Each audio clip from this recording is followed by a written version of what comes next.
La necrópolis tebana se alza majestuosa entre montañas. Este lugar es morada de reinas y grandes faraones, de misterios y de enigmas todavía por resolver. Y es aquí donde comienza nuestra historia, nuestro particular diario de excavaciones, nuestro día a día en busca de desvelar uno de los misterios del Imperio Nuevo Egipcio, el paradero del visir Amenhotep Hui.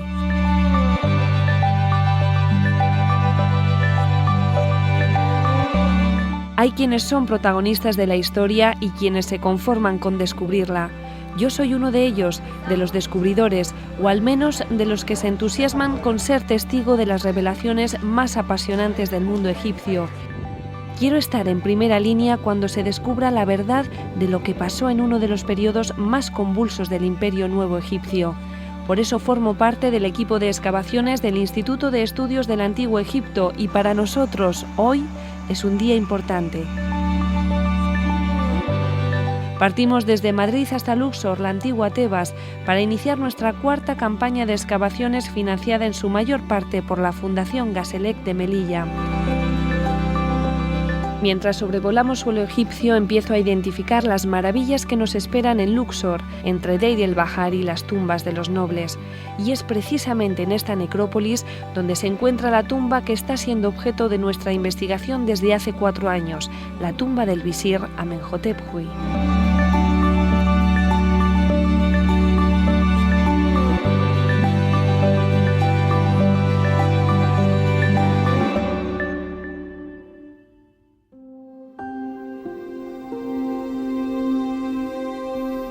Nuestro afán consiste en descubrir si realmente está enterrado allí y en obtener más datos que nos aclaren qué pasó en los años más convulsos que le tocaron vivir como visir en Tebas.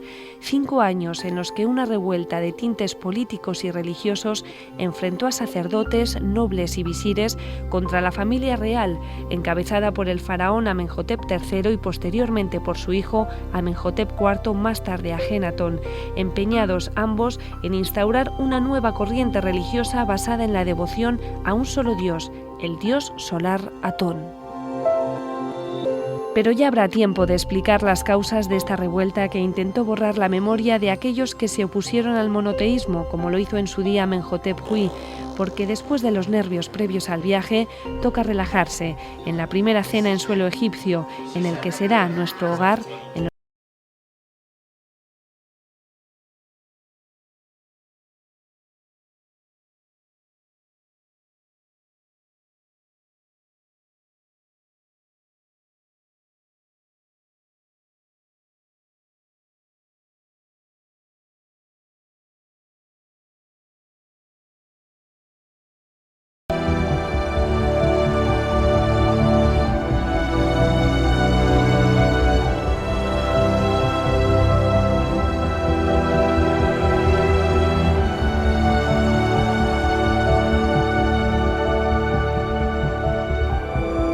Empieza oficialmente el trabajo en la excavación.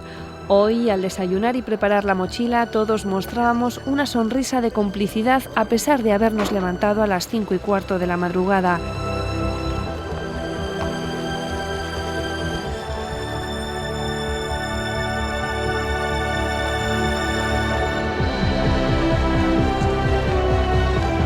La rutina ha vuelto al campo de excavaciones y con ella el canto de los obreros y los gritos del Rais Ali Farouk. Nos hemos encontrado con muchos hombres esperando a que les diéramos trabajo. El desempleo es creciente en este país que atraviesa tiempos convulsos, los mismos que siglos atrás le tocó vivir a nuestro visir, pero por motivos muy distintos. Y es que llevábamos esperando este día durante meses. Volver a la necrópolis y abrir la tumba número 28 del visir Amenhotep Hui ha sido emocionante.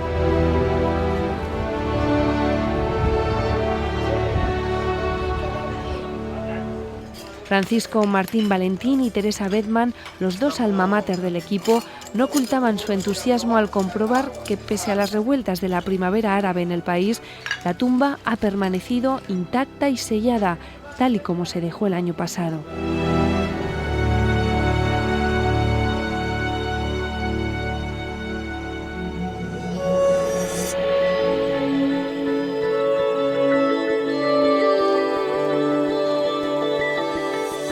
En eso estaba pensando cuando esta mañana, después de bajar la cuesta que separa nuestro lugar de trabajo del área de excavaciones, hemos retomado nuestra labor en el interior de la tumba. 500 metros cuadrados de superficie dividida en cuadrículas sobre las que se va haciendo un barrido de derecha a izquierda. En anteriores campañas hemos completado las cuadrículas del muro norte de la capilla, comprobando que la tumba está inacabada, al menos en esa parte. Este año emprendemos la excavación en las correspondientes al muro sur. Hasta el momento hemos encontrado más de 5.000 piezas arqueológicas entre las toneladas de escombros de la capilla, incluyendo, además, restos orgánicos de momias, tejidos y otros tantos amuletos. Nuestro trabajo consiste en excavar e ir bajando catas de terreno de 25 en 25 centímetros para llegar a la que denominamos roca madre de la tumba. Y en el transcurso de esa labor, seguro que nos encontramos piezas importantísimas para nuestra investigación. Quién sabe si hallaremos por fin la tumba del visir Amenhotep Huy. Pero ¿quién fue realmente este visir? ¿Dónde vivió? ¿Por qué su tumba está inacabada? Lo que conocemos hasta el momento es que el visir Amenhotep Huy trabajó para el rey Amenhotep III y la tumba que estamos excavando es una de las más grandes de la época, símbolo del esplendor del reinado de este faraón perteneciente a la dinastía XVIII que reinó desde el año 1387 al 1348 a.C. Los momentos que le tocaron vivir al nuestro visir Amenhotep Huy no fueron los mejores, porque se sabe que aquellos que no comulgaban con esta tendencia religioso-política fueron sancionados, pero no con quitarles el cargo, sino con la pena de muerte. Fallecen todos al mismo tiempo y con una sistemática muy concienzuda todos los altos personajes o todos los altos cargos del propio Amenhotep III. En víctima de esta conjura murió también nuestro propio hombre, nuestro propio visir Amenhotep Huy, porque sabemos, porque lo puso en varias estelas, que él era un firme partidario de la religión amoniana, o sea que él estaba enfrente de esta nueva corriente y esto posiblemente le costó la vida, como así parece que nos dice los restos de su tumba, porque se quedó claramente inacabada.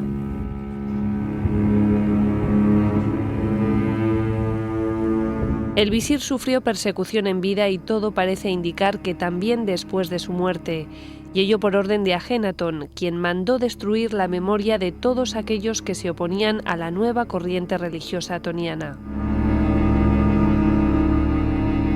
Pero sigo preguntándome, ¿por qué nuestro visir quiso enterrarse en Tebas, en la necrópolis de la capital del sur, si él era del norte? ¿Acaso no deseaba enterrarse junto a su familia si es que la tuvo? ¿Cómo vivió esos años de desavenencias con su faraón? Quizá los hallazgos que realicemos en esta campaña podrían darnos la respuesta. Lo más verosímil es que nuestro visir tuviera su residencia en este lugar, hoy conocido como Malkata, la gran ciudad llamada Perjai, que ordenó construir Amenhotep III en la orilla occidental del río Nilo frente a Tebas. Hasta allí se accedía dejando atrás el templo funerario del soberano, que estaba flanqueado en una de sus entradas por dos espectaculares colosos de Amenhotep III, a uno de los cuales llamamos desde época romana Memnón.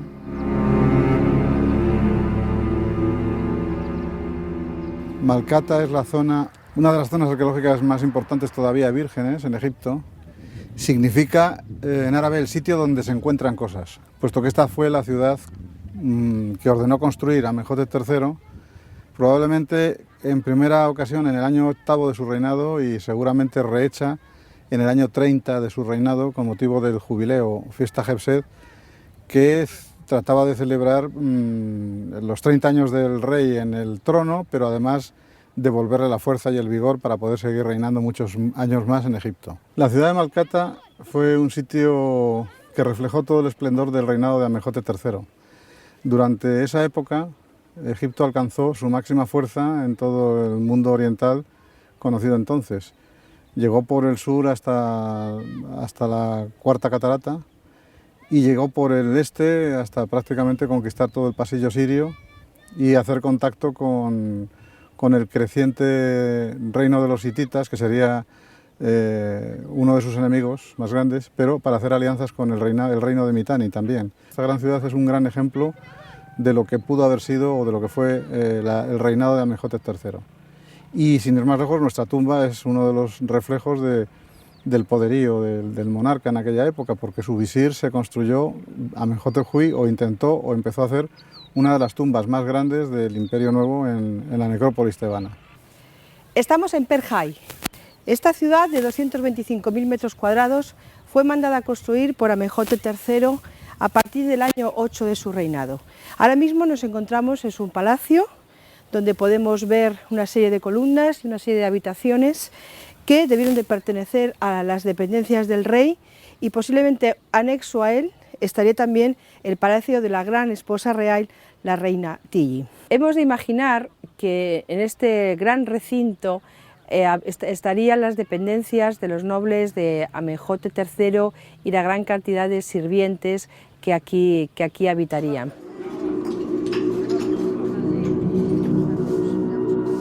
Hoy, después de que Teresa repartiera el trabajo, nos hemos puesto manos a la obra.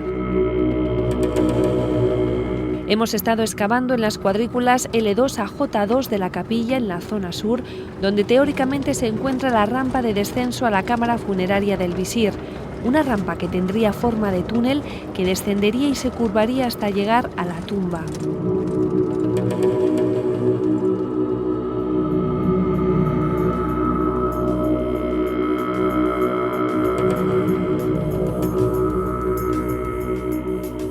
Pero no sabremos si realmente nos encontramos ante el acceso a la rampa hasta que terminemos de limpiar el resto de las cuadrículas que llegan al muro oeste de la parte sur de la capilla. Y es que nuestra hipótesis de trabajo se basa en que esta estructura es muy similar a la manera de cerrar las entradas a las tumbas, como en el Valle de los Reyes en el caso de Tutankamón, o las pocas cámaras funerarias invioladas que han sido descubiertas hasta el momento. En esta zona nos hemos encontrado con muchos fragmentos de piedra de reducidas dimensiones que no se corresponden con los que pudieran haberse desprendido por los terremotos o por la acción humana. No podemos descartar que pudiera haber un enterramiento intacto simplemente porque las secuencias de la historia no nos encajan en la cabeza. El problema es que si tenemos un resultado fáctico, que es una rampa tapada, ya sea la tumba del visir o la de otro, tenemos una tumba. Y eso es lo que podemos decir hasta ahora. Yo no puedo decir ahora mismo que sea la tumba del visir, sería una temeridad. Pero sí que hay otra serie de evidencias. ¿Cuáles son? No hemos encontrado hasta ahora, en todo lo que hemos excavado, ni un trozo de sarcófago del visir, ni un trozo de Ushabti, ni el más mínimo objeto. Salvo a excepción un escarabeo pequeñito que encontramos hace 2 años, que no sabemos si es de él. Por tanto, o no fue enterrado aquí, puesto que no hemos encontrado ni un trozo de nada, o fue enterrado aquí y como está intocada, inviolada su tumba, no hay nada fuera. Justamente sabemos por otros paralelos, como es Geruda y Ramose, que justamente a esa altura tenía comienzo el descenso de la rampa en estas 2 últimas tumbas.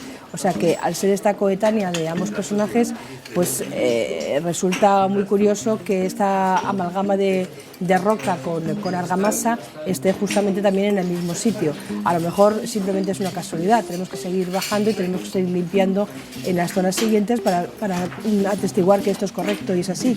Pero bueno, de momento es una hipótesis interesante que nos hace soñar.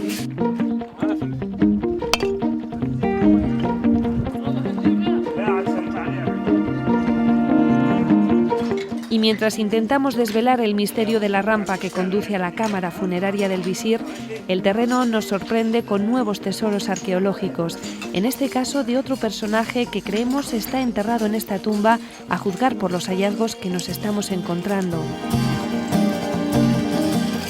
Hablamos de Padiri Honsu, un importante sacerdote que vivió durante las dinastías 21-22, casi 400 años después del visir Amenhotep Hui, quien, según todos los indicios, creemos que eligió enterrarse en esta tumba y sobre el que creemos este año vamos a descubrir más datos interesantes. De momento seguimos encontrando Ushabtis que llevan inscrito su nombre. Se trata de esas pequeñas figurillas funerarias usadas para representar al difunto en el más allá. Parece que nos quiere dar la bienvenida porque desde los primeros días de la excavación están apareciendo muchas piezas de este tipo pertenecientes al que ya consideramos nuestro viejo amigo.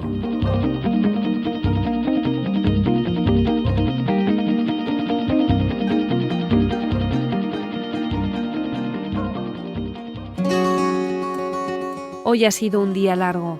A las 5:15, como de costumbre, nos hemos levantado y hasta que nos ha venido a recoger la furgoneta, a eso de las 6, he estado charlando con María José, la primera persona becada por la Fundación Gaselec para participar en esta misión arqueológica. Qué ilusión desprende y qué entusiasmo en cada tarea que le encargan. Parece una niña a la que le han encomendado una misión que está cumpliendo con creces. A pesar del sofocante calor de las primeras semanas, de los insectos, del polvo y de las demás inconveniencias de cualquier excavación arqueológica, María José se ha integrado muy bien en el equipo. Y cada vez que los directores le encargan llevar a cabo el análisis de algunos de los tejidos descubiertos, ella demuestra, como experta en restauración textil que es, su gran pasión por este trabajo. Y lo primero que me llamó la atención fue trozos de vendas con distintas densidades de tejido, ¿vale? O sea, unas eran mucho más finas, otras más gruesas, y eso sí me encantó. Y ayer sí, un trozo de momia que llevaba vendas, ¿no? Y una tira que es la que utilizaban para el último vendaje, para atar a la momia, y está hecha de otra técnica distinta. Es una técnica que se llama Luisine. María José aprende cada día algo de los profesionales de los distintos departamentos, pero menciona siempre con especial cariño a alguien que le está enseñando mucho sobre la historia de Egipto, la doctora Lidia Montoya, responsable del estudio técnico de las momias. El proceso de estudio de las momias es muy minucioso y siempre ofrece datos reveladores. Hacemos primero un estudio in situ de las momias. In situ quiere decir que bajamos a donde está la tumba y recogemos todas las piezas orgánicas que hay en el lugar. Le hacemos una fotografía, la situamos y una vez que está totalmente documentada en el sitio donde se ha encontrado, la recogemos y la traemos aquí a nuestro lugar o a nuestra mesa de estudio, que es esta. Aquí la limpiamos, la estudiamos, luego hacemos una ficha, la medimos, la pesamos, vemos en qué condiciones las hemos encontrado y buscamos algunas características novedosas o interesantes para poder luego apuntar en nuestros archivos. Este es un cráneo difícil de estudiar porque tiene la ventaja o tiene la característica de estar totalmente vendado, o sea que no se ve el rostro, no está profanada la cabeza, este cráneo no está profanado, sino que está cortado, digamos, o perdido del resto del tronco, pero sí hay algunas cosas muy interesantes, por ejemplo, haber encontrado estas dos pequeñas vértebras, que son las vértebras que unen el occipital al inicio de la columna vertebral. Es difícil encontrar estas vértebras porque son muy chiquititas y son difíciles de que las encontremos, pero aquí estaban metidas en el envoltorio de vendas y se han caído. Y esto parece ser que una cabeza grande, pero sin embargo, cuando vemos las vértebras, se ve que se trata de un adulto muy joven, porque son unas vértebras pero muy pequeñitas. Y esto es interesante para nosotros, poder determinar o decir que lo clasificamos dentro del grupo de adultos jóvenes.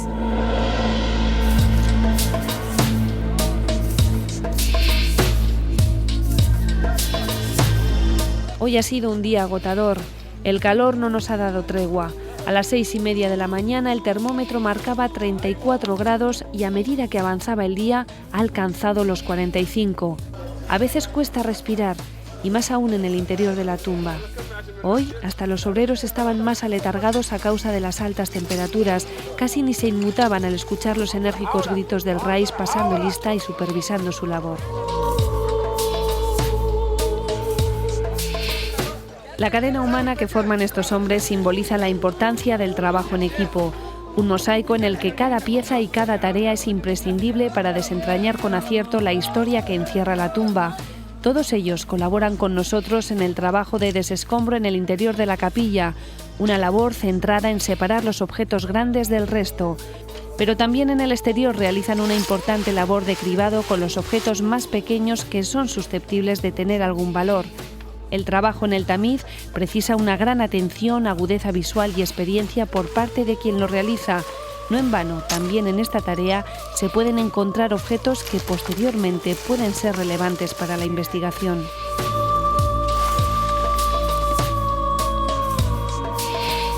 El día nos ha vuelto a traer noticias del Antiguo Egipto. A 0,90 centímetros de roca madre hemos descubierto en la cuadrícula J5 restos óseos, material de momificación, vendajes y bolsas de natrón. Yasser, uno de nuestros arqueólogos, ha estado atento a cada centímetro de cuadrícula por si la tierra cambiaba de color e indicara una nueva zona de momificación.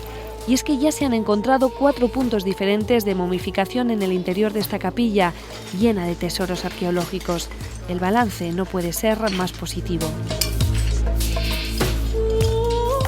Bueno, la campaña va yendo satisfactoriamente, muy satisfactoriamente. Ahora, por ejemplo, hemos colocado 4 cuadrillas de gente de Mustarín para trabajar desde ya he dicho antes, desde la L2 a la J2 cuadrículas, que son todas las que se corresponden con el muro sur de la capilla. Estamos encontrando una gran cantidad de euseptis, de Padir y Honsu precisamente, que muestran la importancia de este personaje en este lugar, porque el año pasado encontramos en la parte norte de la capilla como 50 euseptis entre rotos y completos, y ahora llevamos ya encontrados como del orden de 15 o 20 en el área de las cuadrículas L2 y K2. Lo que evidencia pues que fue un personaje importante, porque ya seguramente que el ajuar era cuantioso, había mucho material, pero que fue violado y desperdigado por toda la capilla.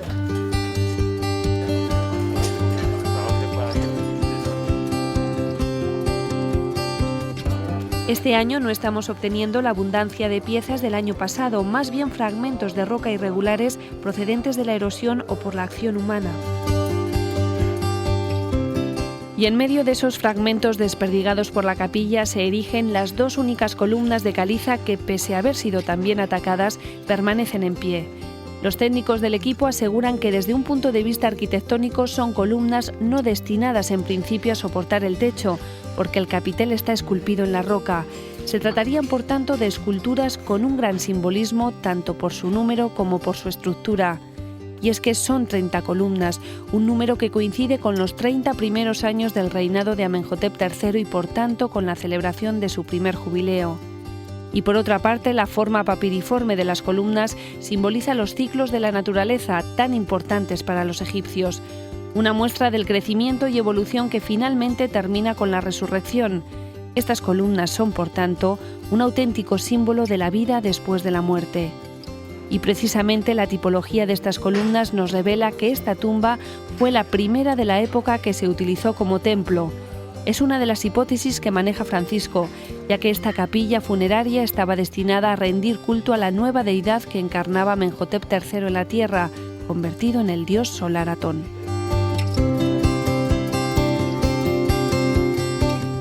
La labor de Sergio también es muy relevante. Se encarga de situar los fragmentos de piedra existentes en su lugar original y determina su posible procedencia, ya sea de columnas o de otros elementos arquitectónicos, pensando en la posterior restauración del monumento. La importancia de situar las piezas en el lugar en que se encuentran es la información que nos aporta para después proponer una reconstrucción de la capilla. Es verdad que muchas veces vemos que algunas de las piezas que encontramos han sido movidas del lugar donde han caído por evidencias, y han sido movidas a una distancia larga, lo cual indica que el lugar donde cayeron originalmente necesitaron quitarla, pues o bien para algún tipo de violación del lugar o bien para algún tipo de uso posterior que tendrán que analizar los egiptólogos. En esta campaña, Sergio trabaja acompañado de Guiomar, que siempre nos brinda una sonrisa en la dureza de la campaña. Guiomar se está centrando básicamente en siglar las piezas, un trabajo del que esta joven también está aprendiendo mucho. Nos ha habido un derrumbamiento en la época de los techos, Luego Sergio los dibuja y puede estudiarlo. Y bueno, creo que es algo interesante porque así podemos ver pues cómo trabajaba la piedra, no sé, de la calidad de la piedra también. Precisamente ayer fui testigo de la emoción de Guiomar al presenciar uno de los hallazgos más relevantes de la tumba. Ayer, allí apareció un pie de momia con incrustaciones de oro precioso. Es la cosa más bonita que he visto, yo creo que en muchos años. Y me ha hecho mucha ilusión que estuviera, cuando yo estaba aquí abajo en el campo, poder verlo directamente. Me hizo mucha ilusión. Otra pieza interesante que ha salido ayer también es este par de pies perfectamente momificados, fundamentalmente este. Y este tiene una característica muy particular, que es esta decoración que tiene aquí de color dorado, es decir, que es un pigmento de oro que tiene. Esto hace que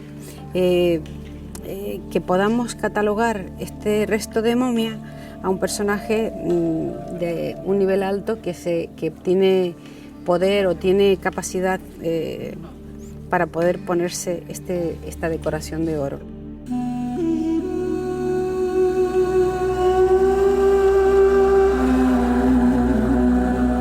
Y otro hallazgo que nos ha sorprendido han sido las tiras de cuero aparecidas en la parte sur de la capilla. Han sido el centro de todas las conversaciones porque tradicionalmente estas tiras iban sobre las momias de los altos sacerdotes del clero de Amón en la dinastía 21. Si la destinataria de esas tiras de cuero hubiera sido la momia de Padir y Honsu, ello indicaría que este personaje podría haber estado vinculado con la Casa Real de la dinastía 21, porque llevan el nombre del faraón Osorcón I. Además, podríamos confirmar que Padir y Honsu habría sido un importante sacerdote o funcionario de la dinastía 21, que vivió en Tebas, que pudo haber prestado sus servicios como integrante del clero superior del dios Honsu en Karnak y que fue enterrado en este lugar. Podría ser de origen libio y probablemente estuvo emparentado con el rey. Todos estos datos muestran cómo en aquel momento Egipto estaba dividido en un doble sistema de poder político, diferente al de la dinastía 18 a la que pertenecía el visir Amenhotep Hui. La penetración de los libios en Egipto es un proceso que dura siglos. Y entonces primero son combatidos por los faraones en el desierto occidental como tropas invasoras y al final de época ramésida, en la decadencia del Imperio Nuevo, son incorporados como voluntarios, como mercenarios en el ejército del faraón.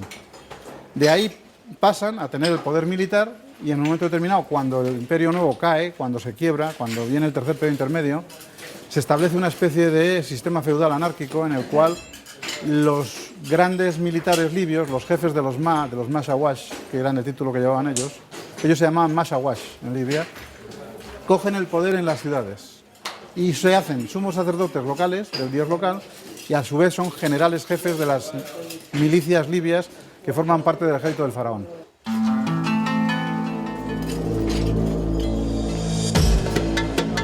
Después de varios días excavando y limpiando la hilera de columnas de la parte sur, hemos descubierto que no hay entrada a la que podría ser la cámara funeraria del visir Amenhotep Hui y, por tanto, hay que buscarla en otra parte de la tumba. Ahora mismo lo que sí que podemos es que confirmamos la utilización de la capilla en el tercer periodo intermedio, que descartamos la existencia de rampa, puesto que evidentemente no hay, pero no descartamos la posibilidad de que el visir hubiese preparado otra forma de enterramiento aquí, pues a través de un pozo, en vez de una rampa, un pozo con cámara. Pero eso solamente lo podremos decir con certidumbre cuando acabemos de limpiar y excavar toda la cámara, toda la capilla. Hoy, además de desvelarse el misterio de la rampa, hemos vuelto a quedarnos sin luz eléctrica dentro de la capilla. Otro problema añadido al día a día de las excavaciones que obliga a Gustavo a hacer constantes reparaciones para que podamos trabajar con normalidad.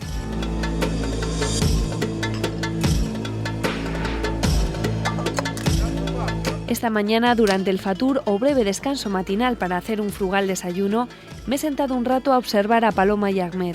Trabajan sin descanso en la restauración de las piezas encontradas. Paloma les llama a sus niñas, porque desde que llegan a sus manos hasta que les devuelve su belleza original, pasan por un proceso delicado de limpieza, estabilización del material y consolidación. Una de esas piezas es una máscara de sarcófago encontrada en la cuadrícula L3 y su barba correspondiente, hallada posteriormente en el mismo nivel, pero en la cuadrícula L2. Para poder realizar el ensamblaje de ambas piezas, utilizan polvo de madera para rellenar los huecos.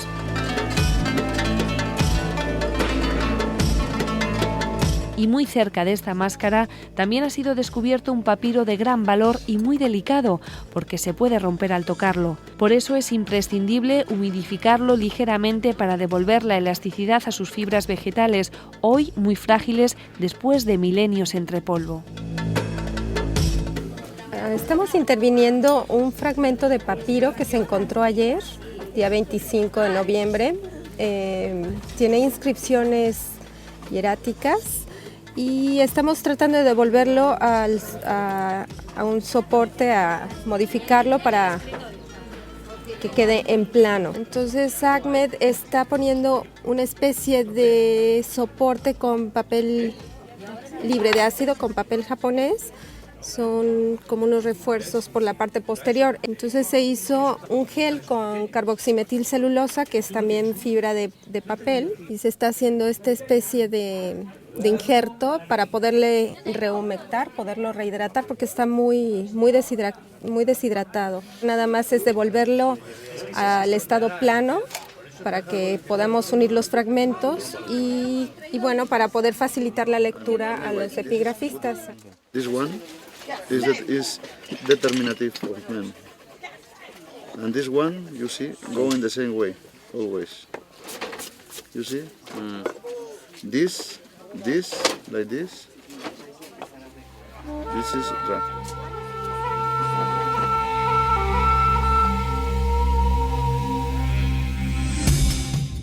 Y es que ahora la siguiente incógnita es averiguar a quién pertenece este papiro, al igual que la máscara de sarcófago, los restos humanos de diferentes cuerpos, la hoja de plata, los amuletos y las cuentas de Fayenza encontradas. Un ajuar funerario hallado hasta el momento en la misma cuadrícula en la que están apareciendo los susceptis de Padir y Honsu.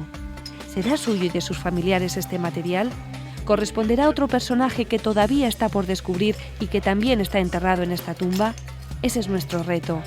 Quizá mañana podamos arrojar más luz a estas preguntas. Los días están transcurriendo muy rápido.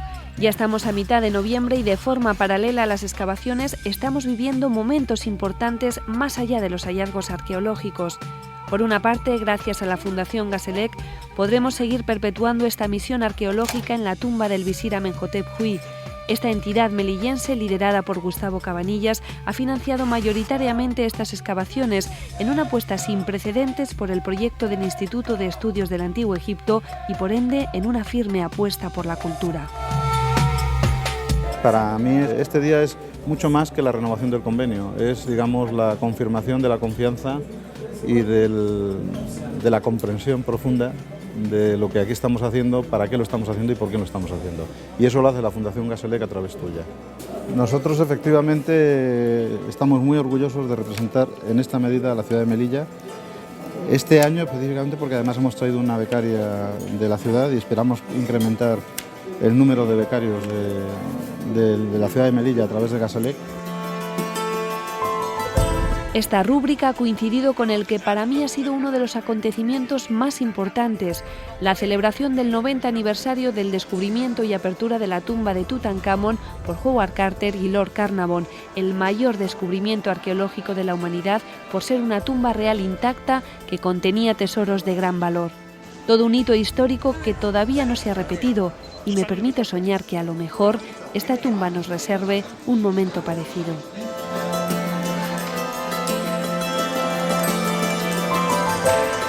Hoy hemos hablado mucho de Howard Carter, hemos visitado la tumba con las autoridades egipcias y con los familiares de Lord Carnarvon, llegando a imaginar lo que pudo sentir en el momento de penetrar dentro de la tumba recién descubierta.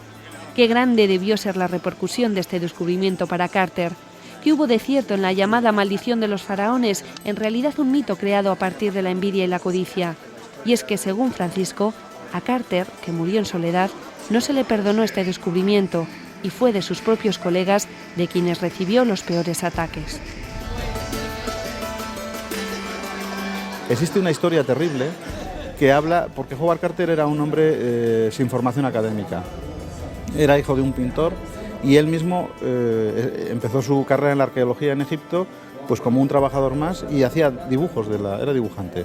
Con el tiempo fue asentándose en el mundo de la arqueología egipcia y después de hacer muchos descubrimientos llegó al tema de Tutankamón. Pero fíjate qué pena que cuando este señor se retira, cuando llega a Inglaterra, cuando está en el máximo, digamos, de la fama, ya ha dado gloria a la egiptología y arqueología británicas, alguien le propone para ser condecorado como caballero, y estaban dispuestos a hacerlo y todo estaba listo y arreglado, y se comenta que Alan Gardiner, un gran filólogo por otra parte, que era aristócrata y era académico de la universidad, etcétera, habló negativamente de Howard Carter para impedir que esto se llevase a cabo y efectivamente no se le concedió la condecoración ni el grado que merecía por su trabajo y por sus éxitos.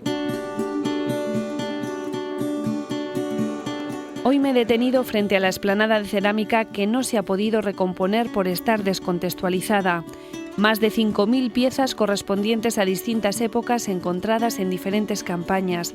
Todas han pasado por su correspondiente limpieza y cepillado, pero hasta no poder completarlas, permanecerán así, formando una inmensa alfombra con piezas de 3.000 años de antigüedad. El resto de la cerámica encontrada, que sí se ha podido contextualizar, también pasa por una minuciosa limpieza, primero con agua y después con un cepillo para eliminar todas las incrustaciones. Una vez recuperadas, se almacenan las piezas según la cata en la que se han encontrado para recomponerlas posteriormente con un gran cuidado y precisión. Y además de la cerámica, seguimos encontrando más piezas interesantes de sarcófagos. Por ejemplo, las 2 manos que Paloma está restaurando con tanto cuidado. Todavía queda por identificar si corresponden a una representación de hombre o de mujer, pero este hallazgo añade más información de la que teníamos sobre las momias aparecidas hasta el momento.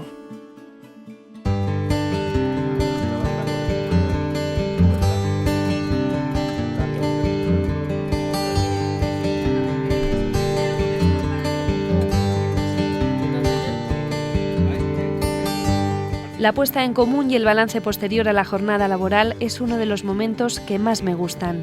Lidia y María José han estado comentando su trabajo de revisión de los restos orgánicos y textiles, entre ellos una sábana y un cojín en las catas L y M2. El resto del equipo también ha expuesto su quehacer diario y Teresa, como siempre, ha hecho balance.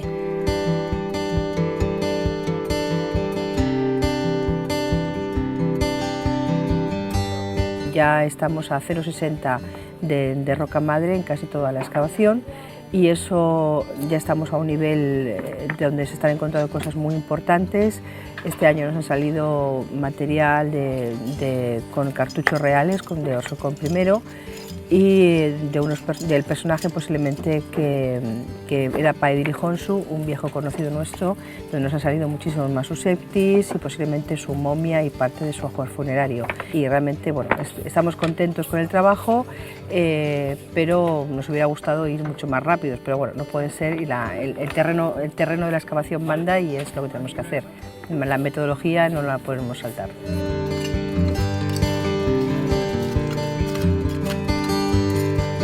La tumba nos sigue sorprendiendo con nuevos relieves del techo y de los fragmentos de la puerta pertenecientes a la época del visir Amenhotep Hui. Hoy, precisamente, hemos descubierto una gran piedra a la entrada de la tumba en la cata J7, con una bellísima franja de jeroglíficos en el frontal. Pertenece a un dintel de una de las columnas que formaron parte de esta capilla funeraria. Pero además, también hemos hallado una nueva zona de momificación, la más grande de todas, y con esta ya van 5. Las bolsas de natrón, los adobes sobre los que se depositaban los cuerpos durante el proceso de momificación, la gran cantidad de elementos cerámicos, de lino e incluso de flores no dejan lugar a dudas y confirman que esta tumba fue utilizada como un taller de momificación.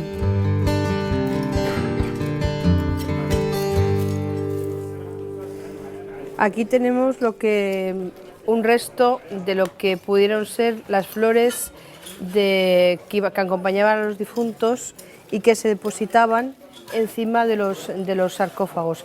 Han aparecido muchos restos de ellas, les podemos ver en esta sección de ahí, las tenemos en esta sección, junto con esta momia violada, que ojalá pueda ser la de nuestro amigo Padiri Honsu.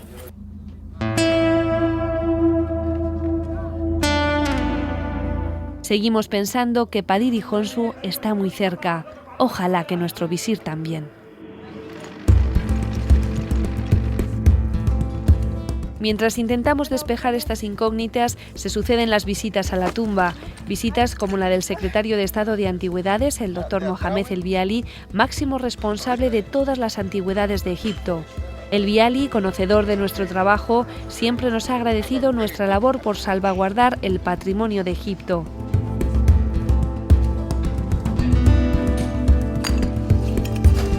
La excavación va tocando a su fin y nosotros nos vamos preparando para ello. El sistema de registro y de elaboración de las fichas en las que se reflejan los hallazgos de esta campaña y de las anteriores se ha perfeccionado enormemente este año. Y es que cualquier error en el registro puede perjudicar todo el trabajo anterior de localización e identificación, y toda información, por pequeña que sea, es vital para el desarrollo de la campaña. En cada ficha apuntamos el número, la fecha, la cuadrícula en la que se ha encontrado la pieza, la altitud y el nivel en la que se ha descubierto, una descripción de la pieza y posteriormente un dibujo por ordenador y la correspondiente fotografía, que en esta campaña han llevado a cabo Gustavo y Teresa. Ahora estaba haciendo una ficha de mi amigo Padiri Honsu. La ficha que estamos haciendo es específica para controlar el material. Y la ficha va a ir documentada, los tamaños, de qué está hecho y todo lo que pueda ser relevante para el estudio de las piezas. A medida que se acerca el final de nuestra misión, la incógnita sobre si el visir está o no enterrado aquí sigue sin resolverse, y es la pregunta que todos nos hacemos. ¿Por qué Amenhotep Huy decide enterrarse en Tebas y concretamente en este lugar si él provenía del norte? Por eso el emplazamiento del lugar era muy importante. El visir eligió este conjunto religioso, primero por la connotación religiosa de Hathor que tenemos en la zona, y también porque si pudiéramos trazar una línea mágica este-oeste, enfrente tendríamos de este emplazamiento tenemos justamente Karnak. Karnak se hace o se construyó en función de la connotación mágica de los cuernos de la vaca. O sea, que no hay que pensar que se elige Karnak como un emplazamiento bonito al lado del río, sino en esta vía procesional, religioso y mágica de Amón y la diosa Hathor al otro lado del río. O sea, que aquí hay que pensar en esa vinculación religiosa de todo el conjunto de esta montaña tebana. Lo cierto es que en la época posterior al visir, durante el tercer periodo intermedio, esta tumba se utilizó como lugar de enterramientos y entre ellos de personas pertenecientes a la clase alta de la sociedad. Uno de ellos es Padiri Honsu, personaje revelado en los trabajos de la campaña del año 2011 y que en esta nos ha vuelto a sorprender con nuevos hallazgos. La gran cantidad de euseptis con su nombre y los restos humanos encontrados, además del ajuar funerario, un papiro demótico, un fragmento de pectoral de fayenza azul y lapislázuli y restos de sarcófago de varón y de mujer, nos hace sospechar que en este lugar también podría haberse encontrado el sarcófago de Padiri Honsu y de su esposa. Pero además hemos descubierto que probablemente este personaje pudo tener una vinculación con el rey Osorcón I por las tiras de cuero halladas que llevan su nombre. Padiri Honsu vivió en una época muy diferente a la del visir Amenhotep Huy en Tebas. 5 dinastías previas, en la 18ª, nuestro visir sufrió una de las peores épocas de la historia egipcia, de ahí que la tumba esté inacabada. ¿Qué sucedió cuando la tumba se interrumpió en tiempos de Amenhotep III y la Revolución? En esta campaña también hemos encontrado más elementos que nos arrojan luz sobre esta etapa oscura del pasado. El resultado ha sido muy positivo, porque no solamente hemos clarificado cuál es la utilización de la cámara durante el tercer periodo intermedio, sino que hemos descubierto finalmente que no existe la rampa de descenso hacia la presunta cámara funeraria del visir, es decir, nunca se acabó, como ya se suponía, nunca se acabó de excavar este esta pieza de la tumba. No solamente se destruyeron o se dejó de acabar la construcción de la tumba, sino que probablemente se mandó a un grupo de obreros a trabajar en la destrucción de la tumba. Es decir, estamos encontrando relieves de una gran calidad, terminados, y que se ve que han sido hechos saltar, se les ha hecho saltar de la pared por medio de golpes de cincel y martillo en un sistema que indica algo metódico. Esto confirma una vez más el gran nivel de persecución que debió sufrir el visir y consecuentemente la tumba que se estaba excavando. Y confirma que los acontecimientos que debieron suceder aquí en Tebas en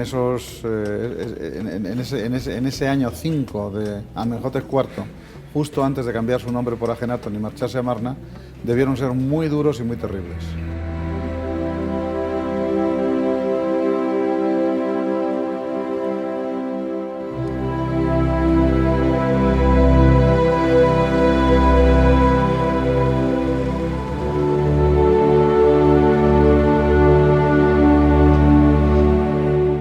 Esta es mi última noche en Luxor. El diario de excavaciones llega a su fin con la misma pregunta con la que comenzó: ¿dónde está enterrado el visir Amenhotep Hui? A pesar de esta incógnita, me marcho conociendo un poco más de lo que este noble vivió y me voy con más ganas de regresar el próximo año para conocer un poco más su historia y la de los que presumiblemente también están enterrados aquí. Puede que la próxima campaña nos depare el hallazgo que desvele por fin el misterio del visir. Aún así, todos nos vamos con la sensación de estar cada vez más cerca de este personaje que se vio inmerso en una revolución en la que se enfrentó a los poderes fácticos por una cuestión de fe. La historia continúa. Hasta el próximo año y que el dios Ra nos siga iluminando el camino.